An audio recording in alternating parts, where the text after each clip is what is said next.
While we're hovering around talk of the heavyweights, last time I saw you, of course, was Wilder Fury 2 fight week, which seems like years ago now, doesn't it? Really. Mate, I miss you. I'm used to seeing you like every 6 to 8 weeks here in Vegas. I know. I'm missing it. I was supposed to be in Vegas last week for Canelo and Inoue. I was due to come out for the Inoue fight, but anyway, forget about that. I haven't caught up with you since Wilder Fury 2. Now, you were one of the people who I'd spoken to in the build up to the fight during fight week. Obviously, you see a lot of Tyson in the gym. I didn't get any inkling from you that the type of performance that we saw from Tyson Fury was the type of performance that we actually got. Was that you holding back on me, or were you surprised? Oh, very surprised. Like, we know Tyson said that I'm going to come forward, and everyone's going, no, you're not. Because that's not how you fight. And especially against a dangerous puncher like Wilder. It was the perfect game plan. I think, look, one thing about Tyson Fury is when you put all his show business, acting the goat, talking smack, put all that aside, the guy is a very, very smart boxing man.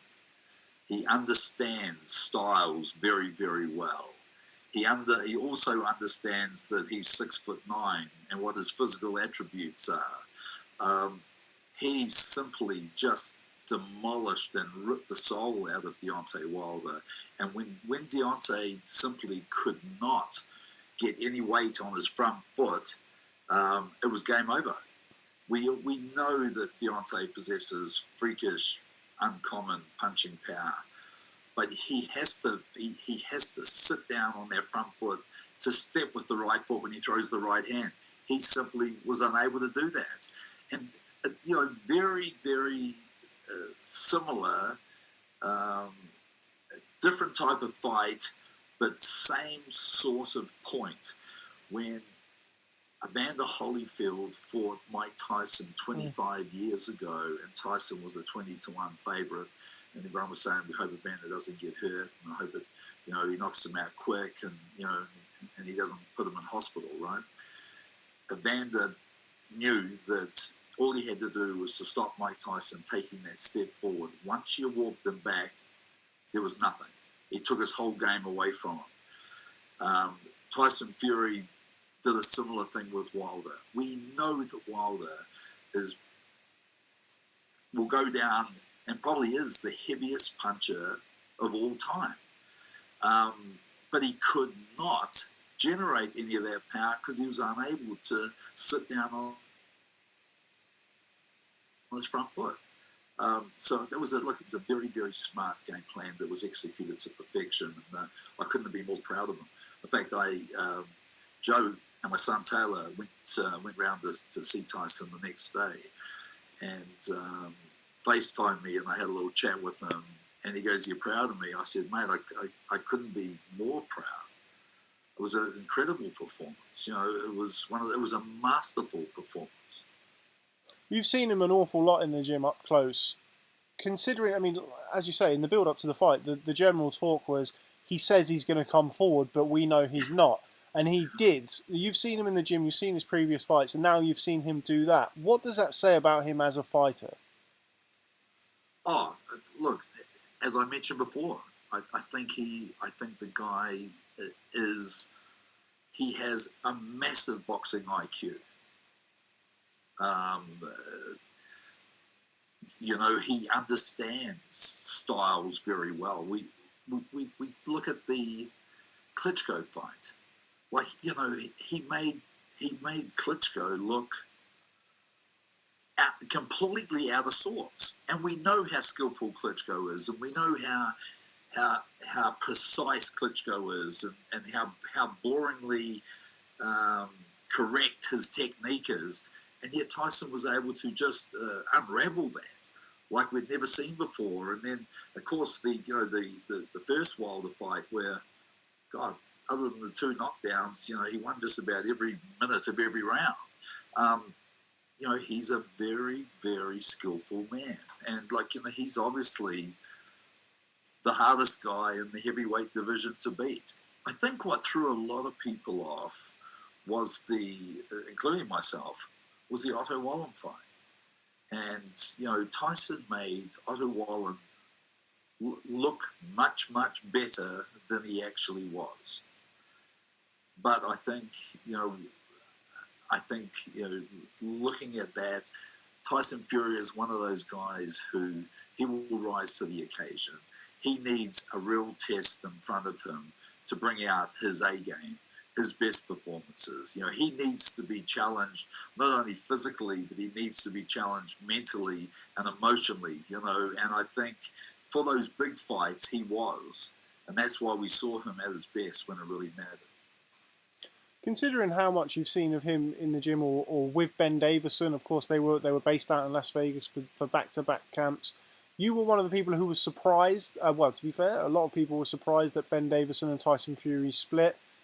Yes. Obviously, hindsight's a wonderful thing, particularly in boxing. But now we've seen the kind of performance that he's put in. How much credit does Andy Lee and Sugar Hill, etc., deserve for that performance? Oh, mate, I tell you what, I believe. I'm a big Ben Davison supporter. The work that he did in the 2 or 3 previous years, I think this was all culminating to the performance that we saw on the night. I don't think that there is no way you're going to convince me, and I spent some time, in his training camps, and I know the chemistry and everything like that, and I'm talking about his last camp. There is no way you're going to convince me that the trainers that he had working with him for that fight orchestrated this master game plan. Okay, I'm not buying that at all. I'm giving a lot of credit to the boxing IQ of Tyson Fury, and a lot of credit to the work that was done in the 3 years leading up to that. What was it on the night then? Because there was certainly a different emphasis, a different ethos. I'd spoken to Ben when Ben was still involved with Tyson, and the plan was to go into that Wilder fight, that Wilder rematch. And I can't, for the life of me, see Ben. I mean, correct me if I'm wrong. If he's listening to this, Ben, I can't see Ben implementing that game plan.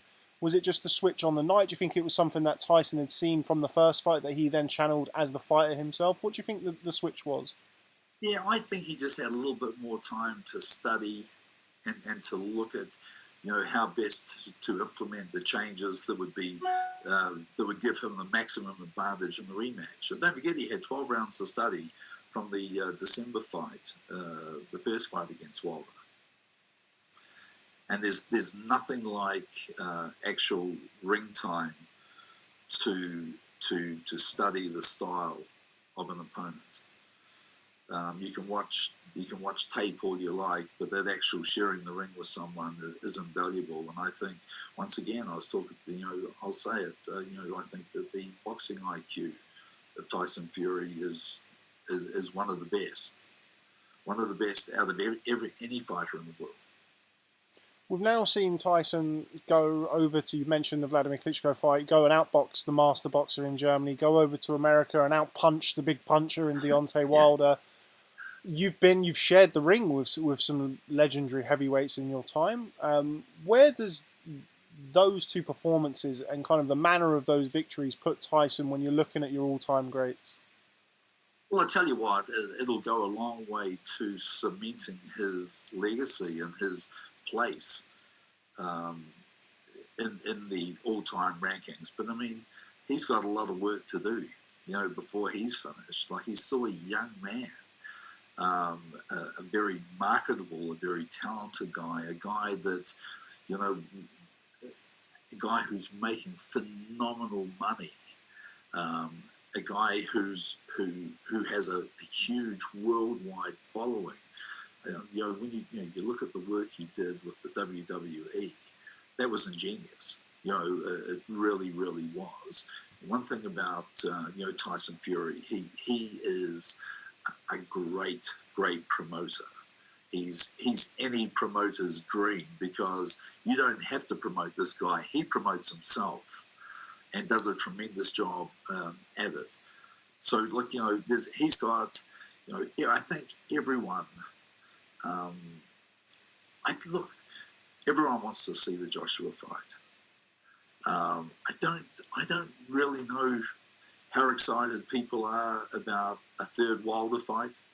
I think a lot of people believe they've seen both the Wilder fights.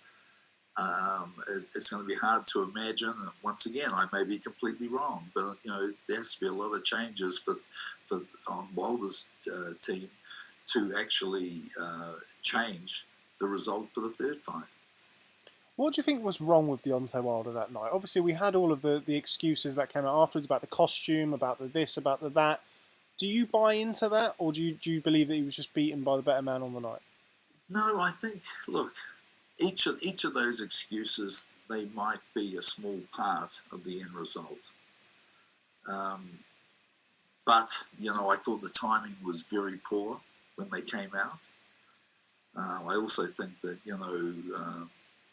for a guy who had made 10 defences of his title, and we've seen him wear every type of costume known to man, he would know the effects of the weight of a costume. So I thought that was a little bit of a hollow excuse. Afterwards we heard about the surgery. Well, as I mentioned before, fighters carry injuries every single training camp. And for him, maybe it was the time to get them fixed. Very similar to, before Joe's biggest ever fight against Anthony Joshua, we had both his elbows operated on, which actually meant that, it probably cut things. I'm not looking for an excuse now, but it probably cut things a little fine on us because, we spent a lot of that camp recovering from 2 big surgeries. But that's boxing. You have to suck it up. Everybody wants to see Tyson Fury versus Anthony Joshua. You coached Joseph Parker against Anthony Joshua. You're probably maybe in the top half a dozen people in the world to have that much kind of in ring, so to speak, in corner experience and seen him up close. What do you make of that fight? I think it's fair to say that Tyson Fury is now considered to be the number 1 heavyweight in the world. Are you backing him against Anthony Joshua? Yeah, look, I think so. I really do. I just think that I think he has the mental discipline. He has the mental strength. And I think he has the ability to really rattle AJ a little bit coming into this fight. Look, there's no questioning that Anthony Joshua is a tremendous athlete. There is no questioning that his last performance against Andy Ruiz, I thought, was an absolutely beautiful display of boxing. But it's, could he box like that against a Tyson Fury? Not a chance. Not a friggin' chance. I think, I think the size of Tyson Fury will be a very big factor in the fight. And the fact that, Fury has no fear. And the intimidation tactics, what he will put AJ through. And I've looked at a few things, and we rattled his cage a few times in the negotiations. And I knew, well, Dave Higgins did a tremendous job of firing a lot of bullets for our team that really rattled Joshua a little, and he'll say it didn't, but we know it did. That will be nothing than what's going to come at him in the Fury fight. So he needs to be prepared to be able to mentally take himself to a place where he's never ever been before. If he's going to block all that out for a fight of that magnitude. Seen Tyson Fury, we've mentioned the fact that he's shown his versatility. You've just mentioned it there about Anthony Joshua against Andy Ruiz. What game plan would you, if you were coaching each fighter, implement against the other one? Well, look, obviously, you have a guy with a long jab. You can't let him use his jab. So, the first thing that I would say is, when Tyson jabs, you must jab with him. You must try. If he throws one, you throw two. You've got to take his jab away, and then you've also got to find ways to slip that jab and to throw your right hand. And I think the right hand is going to be a punch that's very, very important for Joshua in that fight. Just as we know that Tyson is going to have a lot more confidence throwing his right hand in future fights because of the success he had in the second Wilder fight with the right hand. But the implementing and control of the jab will be what sets the winner up in that fight. If you're Tyson Fury in that fight, do you box Anthony Joshua like you box Vladimir Klitschko, or do you box him the way you boxed Deontay Wilder? I think we'll see a bit of both. I don't think that Tyson will be reckless and go charging out to him. But one thing that is obvious to me as a trainer, and I'm sure it's obvious to Tyson Fury, is that Anthony Joshua is not very good going backwards. And if you remember in the fight with Joe, at one stage, Joe charged at him, and Joshua ran from one side of the ring backwards to the other side. He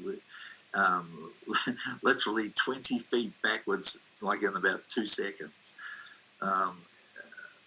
He can't afford to do that with someone like Fury, because Fury will make him pay for that. So a big thing that he needs to work on a lot more is being able to punch. We know Joshua can punch coming forward. He needs to be able to punch a lot better going back, and not just the jab. And seeing as you are in the land of gambling, although not at the minute, if you had $1, who would you put it on in that fight and why? And the outcome as well. Oh, look, I think Tyson Fury beats Joshua. I think he frustrates him. I think that Joshua very much is a fighter who likes to be in control. He doesn't like it when the control's taken from him, and I think in a Fury fight, Fury will frustrate the hell out of him and will take him to a mental place that will frustrate him. And I think eventually that sort of pressure will break Anthony Joshua down. Okay. So my $1 is on Mr. Fury. By stoppage? Yes.